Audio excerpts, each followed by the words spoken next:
ಗೋಷ್ಠಿಯಲ್ಲಿ ನಮ್ಮ ಎಲ್ಲ ಮಾಜಿ ಶಾಸಕರುಗಳು ಕೃಷ್ಣಪ್ಪಣ್ಣು, ನಮ್ಮ ಅಖಂಡ ಶ್ರೀನಿವಾಸ ಮೂರ್ತಿ ಆದಿಯಾಗಿ ಎಲ್ಲ ನಮ್ಮ ಗ್ರೇಟರ್ ಬೆಂಗಳೂರಿನ ಅಧ್ಯಕ್ಷರುಗಳು ಆದಿಯಾಗಿ ಎಲ್ಲರೂ ಸಹ ನಮ್ಮ ಮಹಿಳಾ ಅಧ್ಯಕ್ಷರು, ಮಹಿಳಾ ಸ್ಪೋಕ್ಸ್ಮನ್ ಎಲ್ಲರೂ ಸಹ ನಮ್ಮ ಹಿರಿಯ ಸ್ಪೋಕ್ಸ್ಮನ್ ದೇವರಾಜ್ ಅಣ್ಣವ್ರು ಆದಿಯಾಗಿ ಎಲ್ಲರೂ ಇದ್ದಾರೆ. ಈ ಒಂದು ಪತ್ರಿಕಾಗೋಷ್ಠಿಗೆ ನಾನು ಎಲ್ಲ ಮಾಧ್ಯಮ ಸ್ನೇಹಿತರಿಗೆ ಪಕ್ಷದ ವತಿಯಿಂದ ನಾನು ಮೊದಲನೇದಾಗಿ ತಮಗೆ ಸ್ವಾಗತವನ್ನು ಬಯಸ್ತಾ ಇದ್ದೇನೆ. ಇವತ್ತು ಪತ್ರಿಕಾಗೋಷ್ಠಿ ಕರೆದಿರತಕ್ಕಂಥ ಉದ್ದೇಶ, ಬೆಂಗಳೂರು ನಗರದಲ್ಲಿ ಈಗಾಗಲೇ ಏನು ಹಿಂದೆ ಬೃಹತ್ ಬೆಂಗಳೂರು ಮಹಾನಗರ ಪಾಲಿಕೆ ಅಂತ ಏನಿತ್ತು, ಅದಾದ ನಂತರ ಈ ಸರ್ಕಾರ ಬಂದ ನಂತರ ಏನು ಅದನ್ನು GBA ಗ್ರೇಟರ್ ಬೆಂಗಳೂರು ಅಥಾರಿಟಿ ಅಂತ ಹೇಳಿ ಮಾಡಿ ಈಗಾಗಲೇ ಅದನ್ನು 5 ಭಾಗಗಳ ವಿಂಗಡಣೆ ಮಾಡಿ 5 ಭಾಗಕ್ಕೂ ಸಹ ಸ್ಥಳೀಯ ಸಂಸ್ಥೆ ಚುನಾವಣೆ ನಡೆಸದೆ ಉಚ್ಚ ನ್ಯಾಯಾಲಯದ ಛೀಮಾರಿ ಹಾಕಿದ ನಂತರವೂ ಈ ಸರ್ಕಾರ ಇದುವರೆಗೂ ಸಹ ಚುನಾವಣೆ ನಡೆಸಲಿಕ್ಕೆ ಅವರು ಯಾವುದೇ ರೀತಿಯ ಪ್ರಯತ್ನವನ್ನು ಮಾಡಲಿಲ್ಲ. ಯಾವುದ್ಯಾವುದೋ ಕುಂಟು ನೆಪಗಳನ್ನ ಹೇಳ್ಕೊಂಡು ಆ ಚುನಾವಣೆನ ಮುಂದೂಡ್ಕೊಂಡು ಬರ್ತಾ ಇದ್ದಾರೆ. ಅದರಲ್ಲಿ ಅವರು ಹಿಂದೆ ಕಂದಾಯ ಮಂತ್ರಿಗಳಾಗಿ ಕೆಲಸ ಮಾಡಬೇಕಾದ್ರೆ ತಾವೆಲ್ಲ ನೋಡ್ತಾ ಇದ್ರಿ ಯಾವ ರೀತಿ ಕಾರ್ಯನಿರ್ವಹಣೆ ಮಾಡ್ತಾಯಿದ್ರು ಅಂಥೇಳಿ. ಈಗ ಬೆಂಗಳೂರು ನಗರದ ಸಚಿವರಾದ ನಂತರ ಈಗೇನು ಹೊಸದಾಗಿ ಬೆಂಗಳೂರು ನಗರದಲ್ಲಿ ಫುಟ್ಪಾತ್ನ ತೆರವಿನ ಏನು ಕಾರ್ಯಾಚರಣೆ ಮಾಡ್ತಾ ಇದ್ದಾರೆ, ಅದನ್ನು ನಾವು ಸ್ವಾಗತ ಮಾಡ್ತೀರಿ. ಆದರೆ ನಮ್ಮ ಪಕ್ಷದ ನಾಯಕರಾಗಿರ್ತಕ್ಕಂಥ ಕುಮಾರಣ್ಣವ್ರದ್ದು ಅದರಲ್ಲಿ ಈಗಾಗಲೇ ಅವರು ಸರ್ಕಾರಕ್ಕೆ ಹೇಳಿದ್ದಾರೆ, ಒಳ್ಳೆ ಕೆಲಸ ಮಾಡಬೇಕಾದ್ರೆ ನೀವು ಯಾರಲ್ಲಿ ಬಡವರು ಫುಟ್ಪಾತ್ನ ನೀವು ತೆರವು ಮಾಡ್ತಾಯಿದ್ದೀರಿ ಅವ್ರಿಗೆ ಬೇರೆ ಕಡೆ ಅವ್ರಿಗೆ ಅವಕಾಶ ಮಾಡಿಕೊಟ್ಟು ಆ ನಂತರ ಅವ್ರನ್ನ ತೆರವುಗೊಳಿಸಿ ಅಂತ ಒಂದು ಮಾತನ್ನು ಹೇಳಿದ್ದಾರೆ. ಅದು ಪರ್ಯಾಯ ವ್ಯವಸ್ಥೆ ಮಾಡಬೇಕು ಅಂತೇಳಿ ಹೇಳಿದ್ದಾರೆ. ಅದಾದ ನಂತರ ಈಗ ಏನು ಬೆಂಗಳೂರು ನಗರದಲ್ಲಿ ವಿಶೇಷವಾಗಿ ಪಾರ್ಕಿಂಗ್ದು ತಾವೆಲ್ಲ ಸ್ಲಾಟು ನೋಡ್ತಾ ಇದ್ದೀರಿ. ತಾವು ಮಾಧ್ಯಮದ ಸ್ನೇಹಿತರು ಪ್ರತಿದಿನ ಸಹ ತಾವೀಗಾಗಲೇ ತೋರಿಸ್ತಾ ಇದ್ದೀರಿ ಇದರಲ್ಲಿ ಎಷ್ಟು ಸಮಸ್ಯೆಗಳಿದೆ. ಈ ರೀತಿ ಸರ್ಕಾರಗಳು ಆದೇಶಗಳು ಮಾಡಿದ್ರೆ ಯಾವ ರೀತಿ ಸಮಸ್ಯೆಗಳಾಗ್ತದೆ ಅಂತೇಳಿ. ಈ ಸರ್ಕಾರ ಬದಲಾದರೂ ಸಹ ಇದುವರೆಗೂ ಸಹ ಬೆಂಗಳೂರು ನಗರದಲ್ಲಿ ಇವರು ಹೇಳ್ತಾ ಇದ್ದಿದ್ದೇನು, ಮಾನ್ಯ ಮುಖ್ಯಮಂತ್ರಿಗಳು ಆದಿಯಾಗಿ BBMP ಇದನ್ನು ಗ್ರೇಟರ್ ಬೆಂಗಳೂರು ಅಥಾರಿಟಿ ಮಾಡಿದರು. ಅದೇ ಬೆಂಗಳೂರು ನಗರದಲ್ಲಿ ಏನು ಟನಲ್ ರಸ್ತೆ ಮಾಡ್ತೀನಿ ಅಂತೇಳಿ ಹೇಳ್ತಾ ಇದ್ದಾರೆ. ಅದು ಇದುವರೆಗೂ ಸಹ ಅದಕ್ಕೆ ಏನು ನಮ್ಮ ಅದಕ್ಕೆ ಹಣ ಇದೆ ಅಂತೇಳಿ ಇದುವರೆಗೂ ಸಹ ಯಾರಿಗೂ ಸಹ ತೋರಿಸಲಿಲ್ಲ. ಆದರೆ ರಾಜಕೀಯವಾಗಿ ನಾನು ಟನಲ್ ರಸ್ತೆ ಮಾಡ್ತೀನಿ ಅಂತೇಳಿ ಹೇಳಿದ್ದಾರೆ, ಗುದ್ಲಿ ಪೂಜೆಯನ್ನು ಸಹ ಮಾಡಿದ್ದಾರೆ. ಆದರೆ ನಾನು ಅದಕ್ಕೆ ಸಂಬಂಧಪಟ್ಟಂತೆ ಇವತ್ತು ನಾವು ಪತ್ರಿಕಾಗೋಷ್ಠಿಯನ್ನು ಕರೆದಿರ್ತಕ್ಕಂಥದ್ದು. ಬೆಂಗಳೂರು ನಗರದಲ್ಲಿ ತಾವೇನು ಮನೆಗಳು ವಾಸದ ಮನೆಗಳ ಹತ್ರನೂ ಸಹ ನೀವು ಪಾರ್ಕಿಂಗ್ ಮಾಡಬಾರ್ದು ಅಂತ ಹೇಳಿದ್ದೀರಿ. ಇವತ್ತೊಂದು ದಿವಸ ಬಾಡಿಗೆ ಮನೇಲಿ ಇರ್ತಕ್ಕಂಥವರು ಸಹ ಒಂದು ಕಾರನ್ನು, ಒಂದು ಸಣ್ಣ ಕಾರನ್ನು ಇಟ್ಕೊಂಡಿರ್ತಾರೆ. ಆದರೆ ಇವತ್ತು ಈ ಸರ್ಕಾರ ಹೇಳಿದ್ದಾರೆ 2030ಗೆ ನೀವು ಪಾರ್ಕಿಂಗ್ ಮಾಡೋ ಅವಶ್ಯಕತೆ ಇಲ್ಲ ಅಂತ ಹೇಳಿದ್ದಾರೆ. ಸರ್ಕಾರದ ಸೆಟ್ ಬ್ಯಾಕು ಮತ್ತು ಅವರು ಪಾರ್ಕಿಂಗ್ನ ವ್ಯವಸ್ಥೆ ಬೇಕಾಗಿಲ್ಲ ಅಂತ ಹೇಳಿದ್ದಾರೆ. ಸೆಟ್ ಬ್ಯಾಕು ಬಿಡಬಾರ್ದು, ಪಾರ್ಕಿಂಗ್ ಅವ್ರು ಮಾಡಿದ್ರೆ ಮಾಡ್ಬೋದು, ಬಿಟ್ಟರೆ ಬಿಡ್ಬೋದು. ಈ ಥರದ ಒಂದು ನಿಲುವನ್ನು ಸರ್ಕಾರ ತೆಗೆದುಕೊಂಡಿದೆ. ಆದರೆ ನಾನು ಹೇಳ್ತೀನಿ, 2030 ಇರಲಿ, 30-40 ಇರಲಿ, 50-60 ಇರಲಿ, ಸಣ್ಣ ಪ್ರಮಾಣದ ಸೆಟ್ ಬ್ಯಾಕನ್ನಾದರೂ ಅದು ಬಿಡಲೇಬೇಕಾಗ್ತದೆ. ಯಾಕೆ ಅಂತಂದರೆ ಸರ್ಕಾರದ ದ್ವಂದ್ವ ನೀತಿ ಯಾವ ರೀತಿ ಇದೆ ಅಂತಂದರೆ, ನಿಜಕ್ಕೂ ಸಹ ಸಾರ್ವಜನಿಕರು ಭಾಳ ಈ ಸರ್ಕಾರದ ವಿರುದ್ಧ ಬೇಸತ್ತೋಗಿದ್ದಾರೆ. ಕಾರಣ ಇಷ್ಟೇ, ಈಗೇನು ತಾವು ತೊಗೊಂಬಂದಿರ್ತಕ್ಕಂಥ ಕಾಯ್ದೆ ಏನು ಪಾರ್ಕಿಂಗನ ವ್ಯವಸ್ಥೆ, ನೀವು ಪಾರ್ಕಿಂಗ್ ಮಾಡಿದ್ರೆ ಮನೆ ಮುಂದೆನೂ ಸಹ ನೀವು ಅದಕ್ಕೆ ನಾವು ದಂಡವನ್ನು ಹಾಕ್ತೇವೆ, ನೀವು ಪಾರ್ಕಿಂಗ್ ಮಾಡಬಾರ್ದು ಅಂತೇಳಿ. ಬೆಂಗಳೂರು ನಗರ ಬೃಹದಾಕಾರವಾಗಿ ಬೆಳೆದೋಗಿದೆ. ಬೆಂಗಳೂರು ನಗರದಲ್ಲಿ ಯಾರ್ಯಾರು ಇವತ್ತೊಂದು ದಿವಸ ಡೆವಲಪರ್ಸು, ಬಿಲ್ಡರ್ಸು ಯಾರ್ಯಾರು ಬೇರೆ ಬೇರೆ ರಾಜ್ಯದಿಂದ ಬಂದು ಇಲ್ಲಿ ಮನೆಗಳು ಕಟ್ಟಿ ಮಾರಾಟ ಮಾಡಿ ಹೋಗಿದ್ದಾರೆ. ವಿಶೇಷವಾಗಿ ನಾನು ಇಡೀ ಬೆಂಗಳೂರು ನಗರದ್ದು ಮಾತಾಡೋಕೆ ಹೋಗಲ್ಲ, ಇಡೀ ಬೆಂಗಳೂರು ನಗರದ ಎಲ್ಲರಿಗೂ ಸಹ ಗೊತ್ತಿರ್ತಕ್ಕಂಥ ವಿಚಾರ. ವಿಶೇಷವಾಗಿ ಏನು ಖಾತಾ ಅಭಿಯಾನ ಅಂತೇಳಿ ಶುರು ಮಾಡಿದೆ ಸನ್ಮಾನ್ಯ ಕೃಷ್ಣ ಬೈರೇಗೌಡರ ಕ್ಷೇತ್ರದಿಂದ. ಕೃಷ್ಣ ಬೈರೇಗೌಡರ ಕ್ಷೇತ್ರದಲ್ಲೇ ಇವತ್ತೇನು ಬ್ಯಾಟರಾಯನಪುರ ವಿಧಾನಸಭಾ ಕ್ಷೇತ್ರ ಇದೆ, ಅಲ್ಲೇನು ಬಾಗ್ಲೂರು ಇವೆಲ್ಲ ಏನು ಬರ್ತಾ ಇದೆ, ಅಲ್ಲಿ ಖಾತಾನೂ ಇಲ್ಲ. ಸುಮಾರು 30-40 ಸೈಟಲ್ಲಿ ಸುಮಾರು 6 ಫ್ಲೋರು 7 ಫ್ಲೋರು ಕಟ್ಟಿ ಇವತ್ತು ಅವರು ಯಾರ್ಯಾರಿಗೋ ಮಾರಾಟ ಮಾಡಿ ಹೊರಟೋಗಿದ್ದಾರೆ. ಅಲ್ಲಿ ಖಾತಾನೂ ಸಹ ಇಲ್ಲ. ಇವರು ಎ ಖಾತೆಯಿಂದ ಬಿ ಖಾತೆಗೆ ಕನ್ವರ್ಟ್ ಮಾಡ್ತೀನಿ ಅಂತ ಹೇಳ್ತಾರೆ. ಆದರೆ ಇದುವರೆಗೂ ಸಹ ಅಂಥ ಒಂದು ಬಿ ಖಾತಾಯಿಂದ ಎ ಖಾತಾ ಕನ್ವರ್ಟ್ ಮಾಡ್ತೀನಿ ಅಂತ, ಆಮೇಲೆ ಹಿಂದೆ ಯಾರು ಮ್ಯಾನ್ಯಲ್ ಎ ಖಾತಾ ಮಾಡ್ಕೊಂಡಿದ್ರು, ಹಿಂದೆನೂ ಸಹ ನಾವು ಭಾಳ ಬಾರಿ ಹೇಳಿದ್ದೀವಿ, ಆ ಎ ಖಾತಾ ಏನಿತ್ತು ಅದೇನು ಮ್ಯಾನ್ಯಲ್ ಕೊಟ್ಟಿದ್ರು. ಈಗ ಅದನ್ನು ಮತ್ತೆ ನೀವು ಪ್ರತಿಯೊಬ್ಬರು ಸಹ ಎಲ್ರಿಗೂ ತೊಂದರೆ ಆಗ್ತಾಯಿದೆ.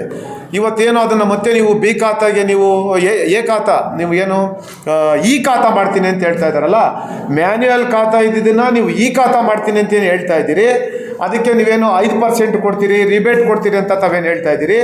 ಇದುವರೆಗೂ ಸಹ ತಾವು ನೋಡಿ ಪಾಲಿಕೆವಾರು ಸುಮಾರು 250-300 ಪ್ರಕರಣ ಅಷ್ಟೇ, ಸಾವಿರಾರು ಖಾತಾ ಇದ್ದರೂ ಸಹ ಅಪ್ಲೈ ಮಾಡಿರ್ತಕ್ಕಂಥದ್ದು ಬರೀ 250-300 ಜನ. ಪ್ರತಿಯೊಂದು ಪಾಲಿಕೆಗಳಲ್ಲೂ ಸಹ ಯಾರೂ ಸಹ ಜನ ಇದಕ್ಕೆ ಉತ್ಸುಕತೆ ತೋರಿಸ್ತಾ ಇಲ್ಲ. ಕಾರಣ ಇಷ್ಟೇ, ಅಲ್ಲಿ ಹೋದಂಥ ಸಂದರ್ಭದಲ್ಲಿ ಅಲ್ಲೇನು ಒಂದು ಭ್ರಷ್ಟಾಚಾರ ತುಂಬಿ ತುಳುಕ್ತಾ ಇದೆ. ಆ ಭ್ರಷ್ಟಾಚಾರದ ವ್ಯವಸ್ಥೆ ಹೇಗಿದೆ ಅಂತಲೇ ನೀವು ಮ್ಯಾನ್ಯಲ್ ಖಾತಾ ಯಾವುದೋ ಕಾಲದಲ್ಲಿ ಮಾಡ್ಕೊಂಡಿರ್ತಕ್ಕಂಥವ್ರು ಇವತ್ತು ಈ ಖಾತಾ ಮಾಡ್ಕೊಳ್ಳೋಕೆ ಹೋದರೆ ಅದಕ್ಕೂ ಸಹ ಅಲ್ಲಿರ್ತಕ್ಕಂಥ RIಗಳಿಗೆ, ರೆವಿನ್ಯೂ ಇನ್ಸ್ಪೆಕ್ಟರ್ಗಳಿಗೆ, AROಗಳಿಗೆ ಅಲ್ಲಿ ಹಣ ಕೊಡದೆ ಏನೂ ಆಗ್ತಾಯಿಲ್ಲ.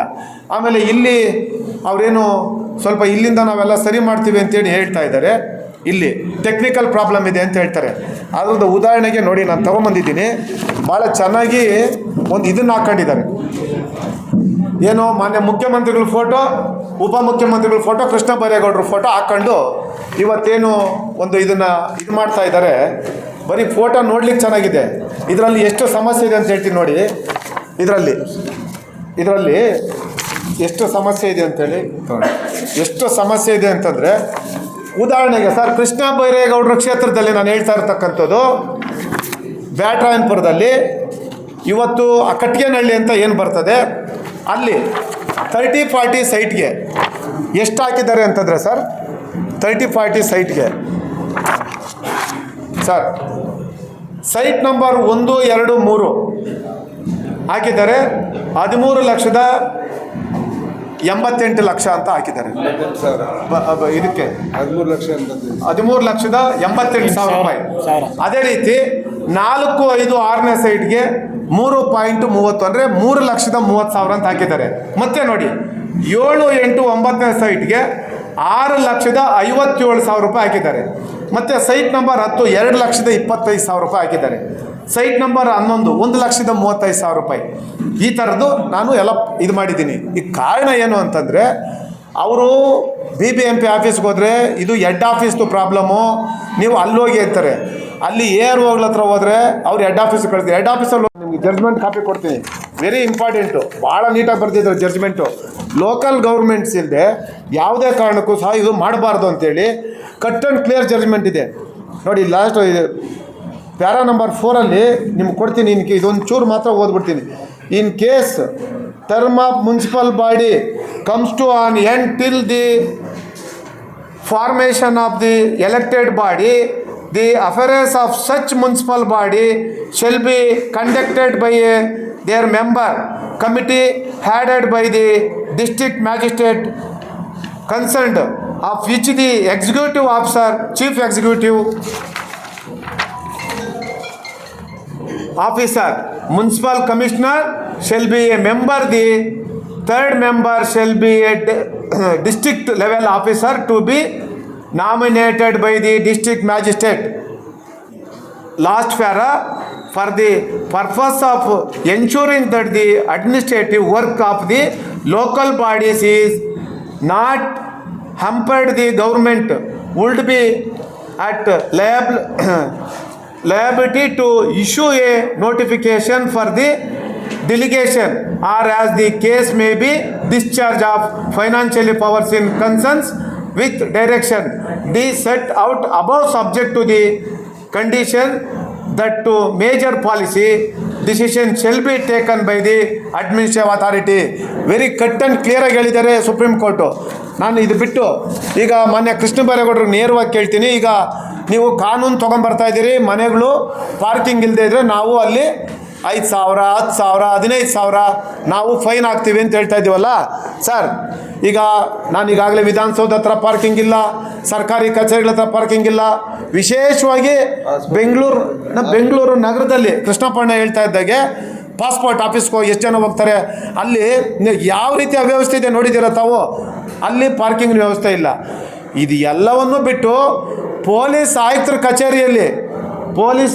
ಕಚೇರಿಯಲ್ಲಿ ಏನು ಶಾಸಕರು ಇವತ್ತು ಹೋದರೆ ನಮಗೆ ಒಂದು ಅವಕಾಶ ಕೊಡ್ತಾರೆ, ಪಾಸ್ ಇದ್ದರೆ ಮಾಜಿ ಶಾಸಕರು ಹೋಗ್ಬೋದು. ಸಾರ್ವಜನಿಕರು ಆ ಸುತ್ತಮುತ್ತ ಎಲ್ಲೂ ಸಹ ಪಾರ್ಕಿಂಗ್ ವ್ಯವಸ್ಥೆ ಇಲ್ಲ. ಸಾರ್ವಜನಿಕರು ಅಲ್ಲೇನಾದರೂ ಅಲ್ಲಿ ಯಾರೋ ಪೊಲೀಸ್ ಆಯುಕ್ತರನ್ನೋ ಅಥವಾ ಆ ಕಮಿಷನರ್ನೋ ಅಡಿಷನಲ್ ಕಮಿಷನರ್ನೋ ಯಾರನ್ನಾದ್ರೂ ನೋಡ್ಲಿಕ್ಕೆ ಹೋದರೆ ಎಲ್ಲಿಯೂ ಸಹ ಅಲ್ಲಿ ನಿಮಗೆ ಪಾರ್ಕಿಂಗ್ನ ವ್ಯವಸ್ಥೆ ಇಲ್ಲ. ಅಲ್ಲಿ ಸಹ ಜನ ಭಾಳ ತೊಂದರೆಗಳು ಅನುಭವಿಸ್ತಾ ಇದ್ದಾರೆ. ಇಲ್ಲಿ ನೋಡಿ ಸರ್, JC ರಸ್ತೆಯಲ್ಲಿ ಪಾಲಿಕೆ ವತಿಯಿಂದ ಒಂದು ಬಹುಮಹಡಿ ಕಟ್ಟಡ ಪಾರ್ಕಿಂಗ್ ವ್ಯವಸ್ಥೆ ನಿರ್ಮಾಣ ಮಾಡಿದ್ರು. ನೋಡಿ, ಅಲ್ಲಿ ಇವತ್ತು ಹೋಂಡೈ ಶೋರೂಮ್ ಅವ್ರಿಗೆ ಕೊಟ್ಟಿದ್ದಾರೆ. ಹೋಂಡೈ ಶೋರೂಮ್ ಅವ್ರಿಗೆ ಬಾಡಿಗೆ ಕೊಟ್ಟಿದ್ದಾರೆ. ಪಾಲಿಕೆ ಬಿಲ್ಡಿಂಗು ಸಾರ್ವಜನಿಕ ದೃಷ್ಟಿಯಿಂದ ಅಲ್ಲೇನು ತಾವು ಪಾರ್ಕಿಂಗ್ಗೆ ಅಂತೇಳಿ ಸಾರ್ವಜನಿಕರು ಪಾರ್ಕಿಂಗ್ಗೆ ಅಂತೇಳಿ ಏನು ಕೊಟ್ಟಿದ್ದಾರೆ, ಅದನ್ನು ಹೋಂಡೈ ಶೋರೂಮ್ ಅವ್ರಿಗೆ ಬಾಡಿಗೆ ಕೊಟ್ಟಿದ್ದಾರೆ. ನಾಚಿಕೆ ಆಗಬೇಕು ಈ ಸರ್ಕಾರಕ್ಕೆ. ಮಾನ ಮರ್ಯಾದೆ ಏನಾದರೂ ಇದ್ದರೆ ಈ ರೀತಿ ನಡ್ಕೊಳ್ತಾರ? ಮೊದಲನೇದಾಗಿ ಸರಿಯಾದ ರೀತಿಯಲ್ಲಿ ನಡ್ಕೊಬೇಕಲ್ವಾ? ಈ ರೀತಿ ಸಾರ್ವಜನಿಕ ದಿನನಿತ್ಯ ತೊಂದರೆ ಕೊಟ್ಕೊಂಡು ನೋಡಿ, ಅಲ್ಲಿ ಅವನೇನು ಮಾಡಿದ್ದಾನೆ, ಪಾರ್ಕಿಂಗ್ ವ್ಯವಸ್ಥೆ ಇರತಕ್ಕಂಥದ್ದನ್ನು ಫಸ್ಟ್ ಫ್ಲೋರು ವಿಂಟೇಜ್ ಕಾರ್ಗಳಿಗೆ ಅವ್ನು ಶೋರೂಮ್ ಮಾಡ್ಕೊಂಡಿದ್ದಾನೆ. ನೋಡಿ, ವಿಂಟೇಜ್ ಕಾರುಗಳಿಗೆ ಪಾರ್ಕಿಂಗ್ ಮಾಡ್ಕೊಂಡಿದ್ದಾರೆ. ಇದು ಸರ್ಕಾರ ನಡ್ಕೊತಾ ಇರ್ತಕ್ಕಂಥ ನೀತಿ. ಏನು ಹೇಳ್ತೀರಿ ಇವರ ಧೋರಣೆಗೆ? ಹಾಗಾಗಿ ನಿಜವಾಗ್ಲೂ ಸಹ ನಾನು ಮಾಧ್ಯಮದ ಮುಖಾಂತರ ರಾಜ್ಯದ ಜನತೆಗೆ ನಾನು ಮನವಿ ಮಾಡ್ತಾ ಇದ್ದೀನಿ. ಈ ಸರ್ಕಾರ ಜನ ವಿರೋಧಿ ನೀತಿಯನ್ನು ಅನುಸರಿಸ್ತಾ ಇದ್ದಾರೆ. ಇವತ್ತು ನೀವು ಸರ್ಕಾರ ನಡೆಸ್ತಾ ಇರ್ತಕ್ಕಂಥದ್ದು, ಮಂತ್ರಿಗಳು ಇವತ್ತು ಅಧಿಕಾರ ನಡೆಸ್ತಾ ಇರ್ತಕ್ಕಂಥದ್ದು, ಯಾರು ಸಾರ್ವಜನಿಕರು ಇವತ್ತಿನ ದಿವಸ ಯಾರು ರೆವಿನ್ಯೂ ಟ್ಯಾಕ್ಸ್ ಇರ್ಬೋದು, ಇವತ್ತು GST ಇರ್ಬೋದು, ಇನ್ಕಮ್ ಟ್ಯಾಕ್ಸ್ ಇರ್ಬೋದು, ಪ್ರತಿಯೊಂದು ಟ್ಯಾಕ್ಸು ಸಾರ್ವಜನಿಕರು ಜನ ಕಟ್ತಾ ಇರೋದ್ರಿಂದ ತಾವು ದಿಮಾಕ್ ಮಾಡ್ಕೊಂಡು ಓಡಾಡ್ತಾ ಇದ್ದೀರಿ. ಆ ರೀತಿ ಸಾರ್ವಜನಿಕರ ತೆರಿಗೆ ಹಣದಲ್ಲಿ ಸ್ವೇಚ್ಛಾಚಾರವಾಗಿ ಇವತ್ತು ಈ ಸರ್ಕಾರ ಆ ತೆರಿಗೆ ಹಣವನ್ನು ದುಂದು ವೆಚ್ಚ ಮಾಡ್ತಾ ಇದ್ದಾರೆ. ಸಾರ್ವಜನಿಕರ ಏನು ಟ್ಯಾಕ್ಸು ಏನು ಕಷ್ಟಪಟ್ಟು ಅವರು ಪ್ರತಿದಿನ ಬೆಳಗ್ಗೆಯಿಂದ ಸಾಯಂಕಾಲ ತನಕ ಬೆವರು ಸುರಿಸಿ ಕಷ್ಟಪಟ್ಟು ಕಟ್ಟಿರ್ತಕ್ಕಂಥ ತೆರಿಗೆ ಹಣ ಇವತ್ತು ಈ ರಾಜ್ಯ ಸರ್ಕಾರ ಸ್ವೇಚ್ಛಾಚಾರವಾಗಿ ಖರ್ಚು ಮಾಡ್ತಾ ಇದ್ದಾರೆ. ಇವತ್ತು ಸಾರ್ವಜನಿಕರ ಹಿತದೃಷ್ಟಿಗೆ ಇದು ಯಾವುದೇ ಈ ತೆರಿಗೆ ಹಣ ಇವತ್ತು ಬಳಕೆ ಆಗ್ತಾ ಇಲ್ಲ. ಇದು ದುರ್ದೈವದ ಸಂಗತಿ. ಇವತ್ತು 5 ಗ್ಯಾರಂಟಿ ಸ್ಕೀಮ್ಗಳು ಕೊಡ್ತೀವಿ ಅಂತೇಳಿ ಆ ಗ್ಯಾರಂಟಿ ಸ್ಕೀಮ್ಗಳ ಲೆಕ್ಕದಲ್ಲಿ ಜನರ ತೆರಿಗೆ ಹಣವನ್ನು ಇವತ್ತು ಸ್ವೇಚ್ಛಾಚಾರವಾಗಿ ಏನು ಖರ್ಚು ಮಾಡ್ತಾ ಇದ್ದಾರೆ. ಇದಕ್ಕೆ ಕೂಡಲೇ ಇದನ್ನು ಸರಿಯಾದ ರೀತಿಯಲ್ಲಿ ಅದನ್ನು ಸದ್ಬಳಕೆ ಮಾಡ್ಕೊಳ್ದೆ ಹೋದರೆ ರಾಜ್ಯದ ಜನ, ವಿಶೇಷವಾಗಿ ಯುವಕರು ಇದ್ರ ಬಗ್ಗೆ ಬೀದಿಗಿಳಿಯುವಂಥ ದಿನ ಭಾಳ ದೂರ ಇಲ್ಲ.